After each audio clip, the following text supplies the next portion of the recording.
Ever wondered how cowboys robbed trains in the Old West? Picture a time when the dust of horse-drawn carriages was replaced by the billowing steam of locomotives. The late 19th century, a transformative era in American history, fondly known as the Old West. It was a time when the iron horse, the steam locomotive, became the beating heart of America, pumping goods, people, and hope into the vast, uncharted territories of the West.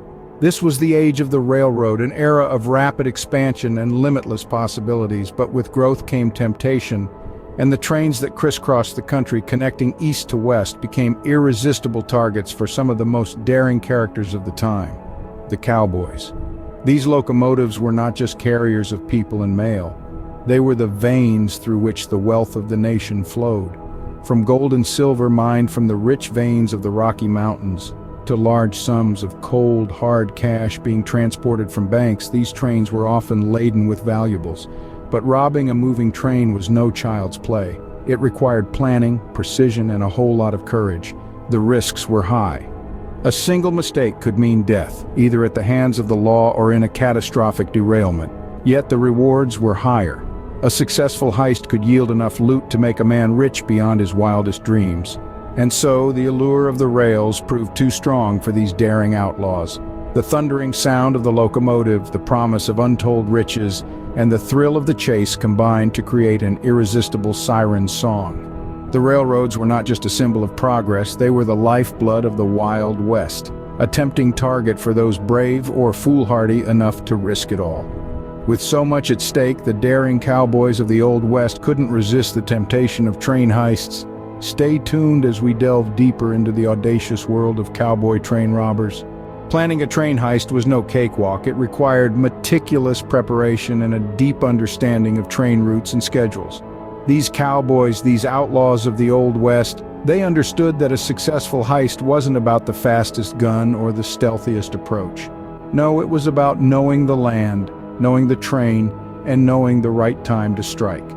Train routes were predictable, set in iron and steam across the vast landscapes of the West. The cowboys would study these routes, learn them like the back of their hands. They'd know where the train might slow, where it might stop, and where it would be at its most vulnerable.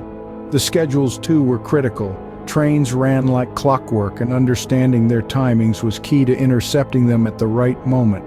But it wasn't just about the routes and schedules. Knowledge of the cargo was just as vital. A train carrying coal wouldn't yield the same prize as one loaded with gold or bound for a bank with a payload of cash. The cowboys would gather information, sometimes from inside informants. Disgruntled employees, opportunistic locals, or even fellow outlaws who had a knack for gathering information. These informants would provide crucial details about the cargo, the train's crew, and sometimes, if they were lucky, even the train's security measures. This information was invaluable, turning a risky venture into a calculated risk. It's important to remember, though, that all this planning wasn't a guarantee of success. There were always unknowns, variables that couldn't be accounted for. A change in schedule, an unexpected shipment, a new face among the crew. But these cowboys, these daring robbers of the Old West, they were willing to gamble, to risk it all on the turn of a card or the roll of a dice. The elaborate planning was just the beginning. Executing the heist was where the real challenge began. With a well-laid plan in hand, the cowboys would mount their horses and set out to intercept the train. The thrill of the heist was in the air, filling their lungs with anticipation as they galloped towards the iron beast on the tracks. The initial chase was a test of courage and endurance. The cowboys had to keep pace with the train, a feat that required not just speed, but also precision. One wrong move, one slip in timing could mean disaster.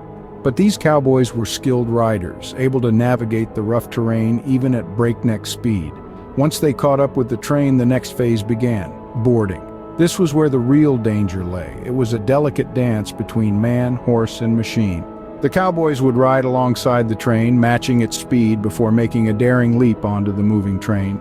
It was a spectacle of audacity and agility, a moment that could make or break the heist. Then came the confrontation with the guards. These were men hired to protect the train and its precious cargo, and they were prepared to fight. But the cowboys had their own tactics, often using surprise and intimidation to their advantage. They were quick and ruthless, leaving no room for the guards to react. Once they had control of the train, the looting began. The cargo varied from train to train, but it was always valuable. Sometimes it was gold, sometimes cash, and sometimes valuable goods. The cowboys would grab what they could, stuffing their bags with as much loot as they could carry, but the heist wasn't over yet. Once the loot was in their hands, the cowboys had to make a swift getaway before the law caught up with them. They would jump back onto their horses, the sound of their escape echoing through the valley as they disappeared into the distance, leaving behind only the memory of a daring heist. Escaping with the loot was only half the battle. The cowboys now had to outwit law enforcement and rival gangs. Once the smoke of the heist had cleared, the real challenge for these cowboy robbers began. They had to disappear into the vast expanse of the American frontier with their ill-gotten gains, all while staying one step ahead of the lawmen and rival gangs. Evading the law was no easy task. These cowboys were pursued by some of the most relentless lawmen of the era, men who would stop at nothing to bring them to justice. And it wasn't just the local sheriff they had to worry about. The Pinkerton Detective Agency, renowned for their investigative prowess, often took on high-profile cases like these. The robbers also had to contend with rival gangs. The Wild West was teeming with outlaws, many of whom wouldn't think twice about robbing the robbers. Trust was a scarce commodity, and the cowboys had to keep their wits about them at all times. Then there was the matter of the loot. The cowboys couldn't just waltz into a bank with bags full of stolen cash. They had to find ways to launder their money, often through saloons, gambling dens, and other businesses. Some even invested in land and livestock, turning themselves into seemingly respectable ranchers. However, not all cowboy robbers managed to pull this off. Many were eventually caught and faced severe repercussions. Some ended up in jail, while others met their end at the gallows. A few managed to evade capture for years, their names becoming the stuff of legend, but even they couldn't outrun the law forever. Despite the risks and the high stakes, these daring individuals chose a life of crime, drawn by the thrill and the promise of wealth. They were willing to risk it all for a chance at a better life, a chance to break free from the shackles of poverty and social constraints. The life of a cowboy train robber was fraught with danger, but for some, the thrill and the potential rewards were worth the risk. Train heists in the Old West were a complex blend of careful planning, daring execution, and cunning evasion. From the allure of the rails, we learned that these cowboys saw locomotives not just as iron horses, but as rolling vaults ripe for the taking. In planning the heist, they used a mix of brains and brawn. Gathering intelligence, studying schedules, and plotting escape routes were as crucial as their sharp shooting skills. The heist itself was a daring dance with danger. Cowboys on horseback racing alongside steam-spewing beasts, jumping aboard and facing down lawmen and private guards. The aftermath was just as crucial. Our cowboys had to evade posses, bounty hunters, and their own notorious reputations. Their cunning and survival instincts were tested to the hilt in the vast expanse of the Wild West. Next time you hear the whistle of a train, remember the daring cowboys who once saw it not as a symbol of progress, but as a rolling treasure chest waiting to be plundered.